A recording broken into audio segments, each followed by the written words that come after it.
ஆசிரியர் வர்க்கம் பாருங்க, தன்னை ஆசிரியர் ஆசிரியர் அது எங்கள் குடும்பம், நம்முடைய குடும்பம் என்ற அந்த பெருமையோடு நடத்தக்கூடிய வாய்ப்பு தேன் சிற்றுக்களாக ரெண்டு பேர் இருக்கிறாங்க. இந்த ரெண்டு பேரும் தேன் சிற்றுக்கள் தான், மட்டும் தேன் சிற்று. அப்படிப்பட்ட ஒரு அருமையான இந்த வாழ்க்கை இணைய குழா நிகழ்ச்சி மகிழ்ச்சிகரமாக இந்த நேரத்தில் நாம் நடத்துகிறோம். இதில் எனக்கு சொன்ன ஒரு இளைய தலைவர் எனக்கு மிகப்பெரிய அளவுக்கு காட்டுகிறார். மிகப்பெரிய, ஏன்னா நான் சொன்ன பாருங்க, ஆரம்பத்தில் 90 ஆண்டுகளுக்கு முன்னால அப்போ முதல்ல கேள்வி கேட்டு என்றெல்லாம் கேட்டுட்டு தாய்மார்களுக்கு பெரியவர்களுக்கெல்லாம் ஒரு சந்தேகம். என்ன சந்தேகம்? இல்லாம ஐயர் இல்லாம அது குறிப்பா இந்த சம்பளத்திலே அந்த பட்டம் போட்டுருக்கோம். அதுதான் மிக முக்கியம். எல்லாரும் பார்த்தீங்கன்னா ஐயர் போட்டுருப்பாங்க. ஆனா அவன் ஒரிஜினல் ஐயர் விஷயம். ஐயருங்கிற வார்த்தை பொது வார்த்தை.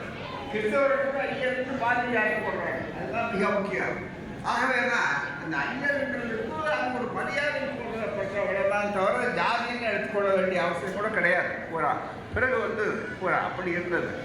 அப்படி இருந்த அளவுக்கு இன்றைக்கு பகுந்த நேரத்தில் அவங்க எந்த சந்தேகம் கேட்டாங்கன்னா, ஏங்க பெரியார் தலைமையில் கல்யாணம் நடக்குது, பெரியார் நடத்தி வைக்கிறாருங்க மாதிரி சடங்கெல்லாம் இல்லாமல் மந்திரங்கள்லாம் சொல்லலாமே, குழந்தை பிறக்குமா அப்படின்னாரு. ஆனால் இங்கே திருமணத்தில் குழந்தை என்ன நினைக்கிறாங்கன்னு கேட்டால், முழுக்க திரும்ப கடைசியாக முடிக்கும் போது அளவோட பெற்று வளமாக இருக்குன்னு ஆசாரமே சொல்லக்கூடிய அளவு. ஏன்னு கேட்டா 16 பெற்று பெருவாழ் வாழ்கன்னு வாழ்த்துவாங்க முன்னால. ஆனா ரொம்ப பேருக்கு அது தமிழ் புலவர்களை கேட்டா சொல்லுவாங்க 14 பேர்களுங்க, 14 குழந்தைகள் கிடையாது அப்படின்னு. சொல்றவர் எதை நினைச்சிட்டு சொல்றாருங்கிறது முக்கியம் அல்ல, புரிஞ்சுக்கிறவர் எப்படி புரிஞ்சுக்கிறாருங்கிறது தான் முக்கியம். அதுதான் மிக முக்கியம். அப்படி அவரு 16 சொல்லிட்டாங்கன்னு புதுக்காரர்கள் புது டைரி மாதிரி நம்மால் வரிசையாக பெற்றுக்கிட்டே இருந்தா, அதனால பல ஊர்களில் பார்த்தீங்கன்னாக்கா ஐயா சொல்லுவார். பேர் வச்சா கூட மறந்து போச்சு, பெரியவனை சின்னவனை நடுவுறவனை இப்படியே சொல்லி கூப்பிட்ற மாதிரி இருக்கக்கூடிய அளவில் இருக்கணும். இன்னைக்கு அதுதான் இல்லாமல் எல்லா வகையிலும் இந்த மணமக்கள் அளவோடு வாழ்க்கை தரும். எல்லாவற்றுமே அளவோடு, உண்ணுவதா அளவோடு, செலவழிப்பதா அளவோடு, வாழ்வதா அளவோடு. இந்த அளவுங்கிறது பாருங்க, அதுதான் மானம். அந்த மானம் தவறக்கூடாது. மானம்ங்கிறதுக்கு இன்னொரு சொல் பொருள் என்னன்னா அளவு என்றார். கட்டுமானம் அப்படிங்கிற வார்த்தை வரும்போது அந்த அளவு அதுதான் மிக முக்கியம். அதை தாண்டக்கூடாது அப்படிங்கிறது தான் என்னுடைய அடிப்படை. ஆகவே தான் மானமும் அறிவும் மனிதருக்கு அழகு என்று தந்தை பெரியார் அவர்கள் சொன்னார்கள். அதில் இந்த ஜாதி அந்த ஜாதி இந்த மதம் இந்த கட்சி அந்த சொல்ல மனிதர் அப்படின்னா மானமும் அறிவும். அதை உணர்ந்த காரணத்தால் தான் மணமக்கள் இவ்வளவு சிறப்பாக இன்றைக்கு இந்த வாழ்க்கை இணையக்கூட இருக்கிறார்கள். மணமக்களுக்கு எந்த அறிவுரையும் தேவையில்லை. நம்முடைய எழுத்தாளர், சிறப்பான எழுத்தாளர், அவருடைய அந்த நூலை படித்தனான், அதை ரொம்ப அற்புதமான ஒரு தத்துவத்தை எழுதியிருக்காரு. வாய்ப்பு இருந்ததுன்னா அவரை எழுதின நூலை மற்றவர்களும் படிக்கணும்.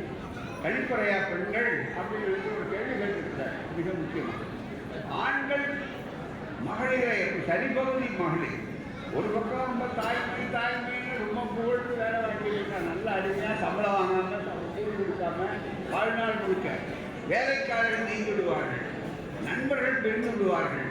ஆனால் எஜமானம் கீழே இருக்கிற அடிமை என்றைக்கு அடிமையாக இப்படித்தான் மதம் சொல்லிட்டு, இப்படித்தான் வைதிகம் சொல்லிட்டு.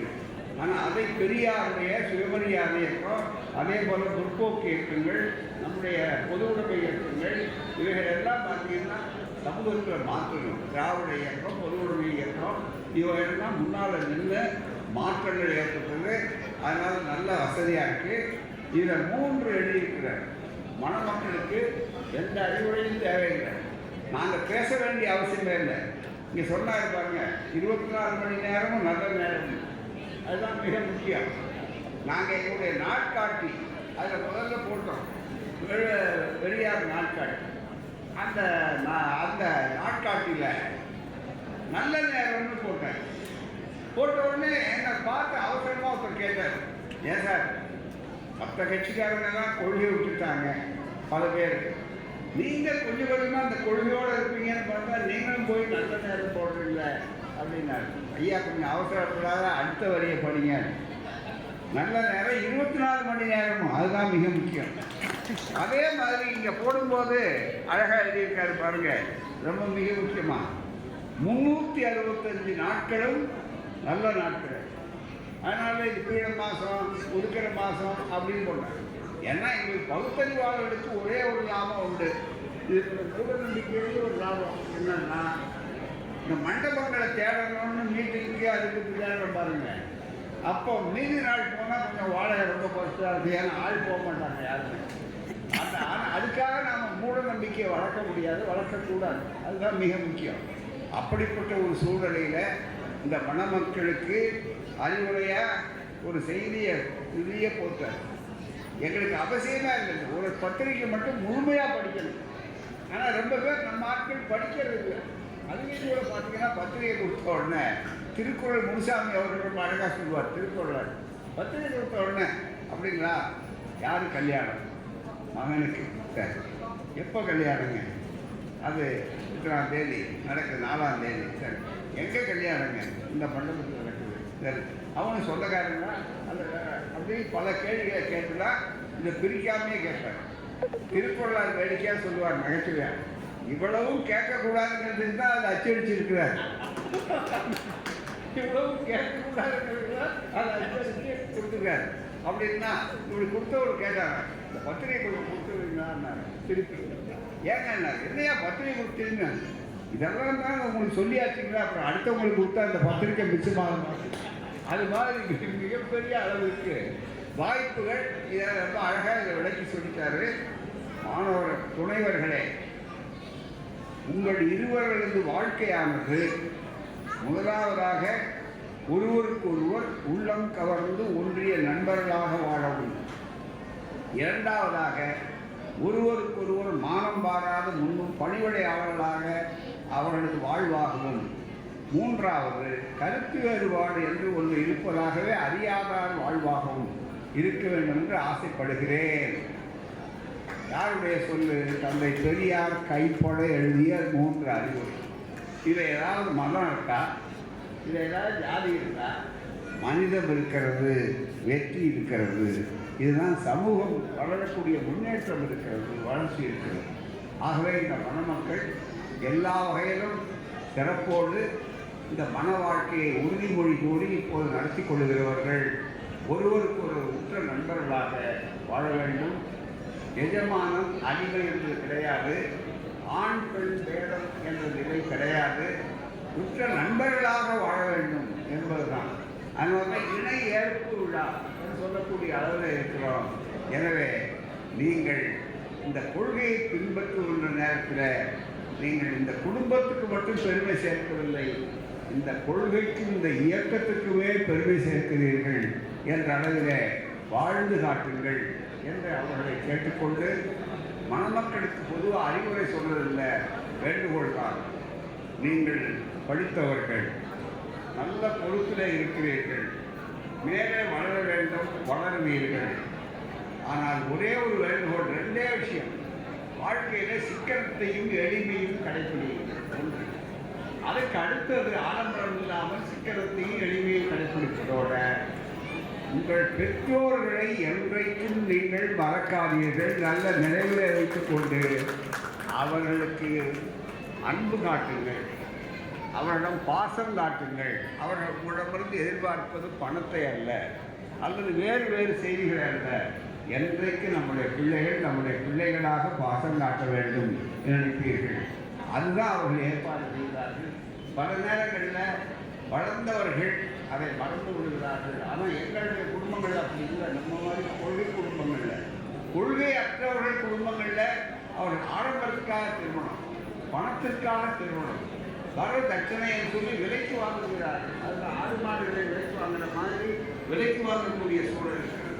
அவையெல்லாம் தவிர்த்த நிலையில்தான் அருமை மணமக்கள், செறிவானவர்கள், நல்ல கருத்து செறிவானவர்கள் ஆகவே அந்த மணமக்கள் இப்போது உறுதிமொழி கூறி வாழ்க்கை இணையக்கூடா நிகழ்ச்சியினை நடத்தி கொடுக்கிறார்கள். அதுதான் மிக முக்கியம். மணமக்கள் வருகை.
பெரியோர்களே, தாய்மார்களே, நண்பர்களே, வணக்கம்.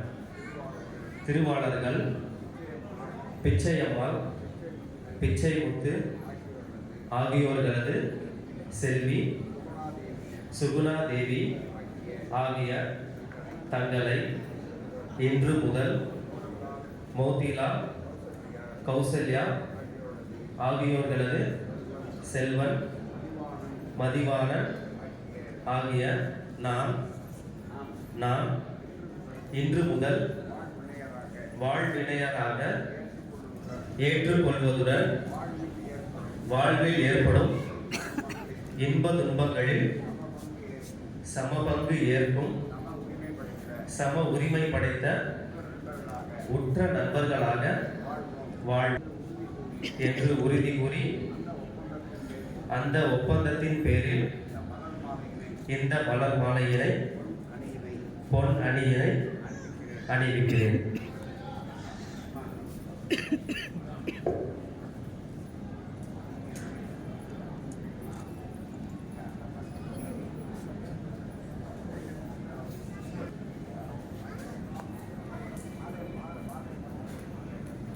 அழைக்குங்கம்மா.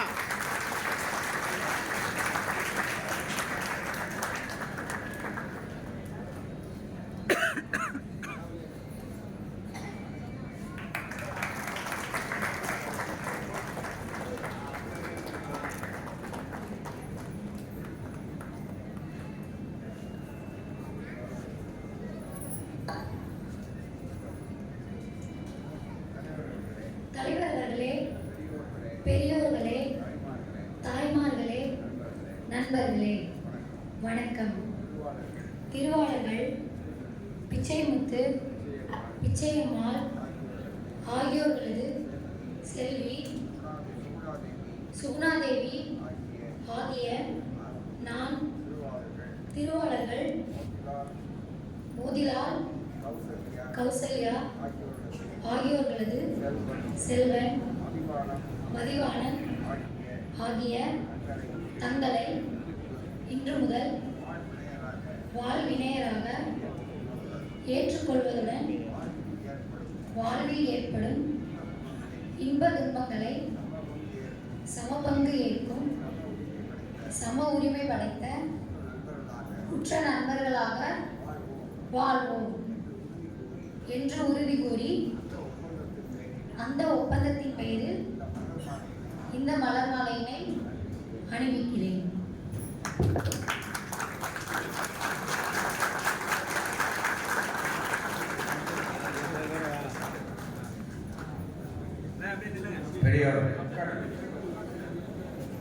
பெரியோர்களே, தாய்மார்களே, இந்த மணவிழாவிலே ஒரு நிகழ்வு என்பது நம்முடைய மொழியிலே எல்லோருக்கும் புரிகின்ற வகையிலே மற்றவர்களுக்கு கருத்து மாறுபாடுகள் கூட இருக்கலாம் இந்த முறையில்.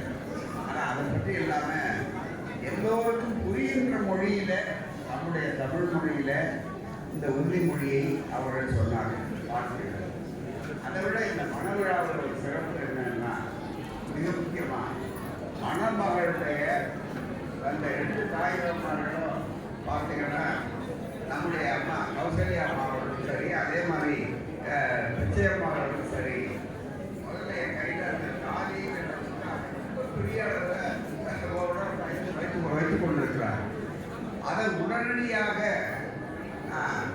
அவர்கிட்ட கொடுக்க சொன்னார், மிகப்பெரிய அளவு. காரணம் என்னன்னா, அவருடைய தந்தையார் இல்லை. ஆனால் இப்படிப்பட்டவர்கள சமூகத்தில் ஒரு புறக்கணிக்கிற மாதிரி, அதை ஒதுக்கிற மாதிரி ஒரு பெரிய அளவுக்கு மனதில் ஒரு பெரிய வேகத்தை உண்டாக்கிட்டாங்க. இந்த பிள்ளையை வளர்க்கறதுக்கு அவர்கள் எவ்வளவு பாடுபட்டிருப்பாங்க, எவ்வளவு கஷ்டங்களை எடுத்துப்பாங்க.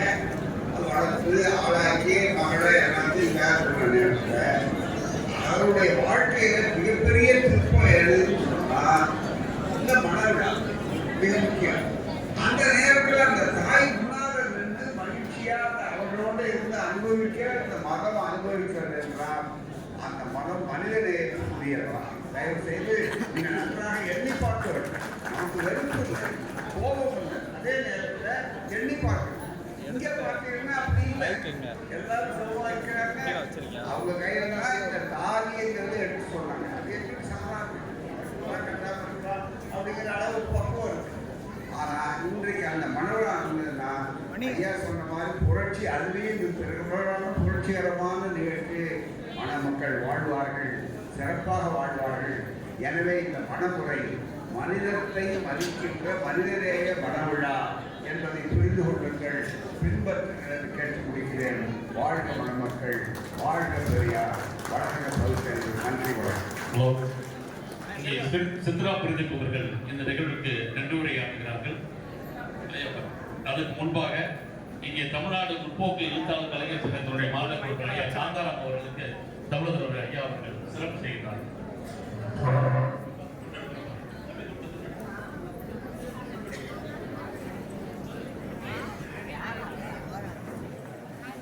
ஐயா பாலபாரதி அவர்களுக்கு தமிழர்களுடைய ஐயா சிறப்பு செய்கிறார்கள்.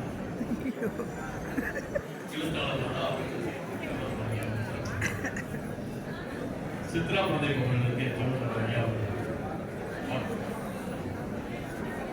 சிறப்பு செய்கிறார்.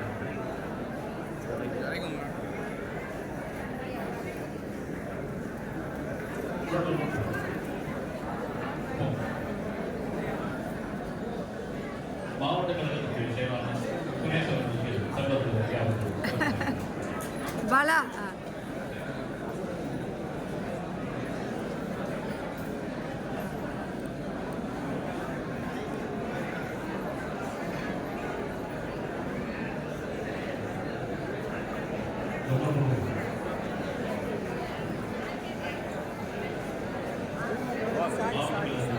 ஐயா போப்போம் நாளுக்குடியேற்ற வருகை வந்து சிறப்பித்த உங்கள் அனைவருக்கும் நன்றியை தெரிவித்துக் கொண்டு அனைவரும் உணவருக்கு விட்டு செல்ல வேண்டும் என அன்போடு கேட்டுக்கொள்கிறேன். நன்றி. ஹாய் சொல்லு. ஹாய்.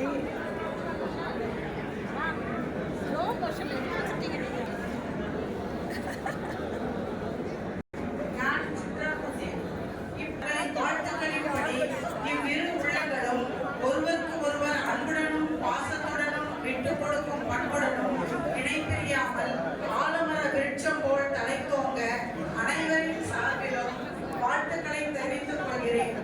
இந்த இளைஞர்ப்பு விழாவில் கலந்து கொண்டு சிறப்பித்து வாழ்த்துக்களை வழங்கிய கலந்து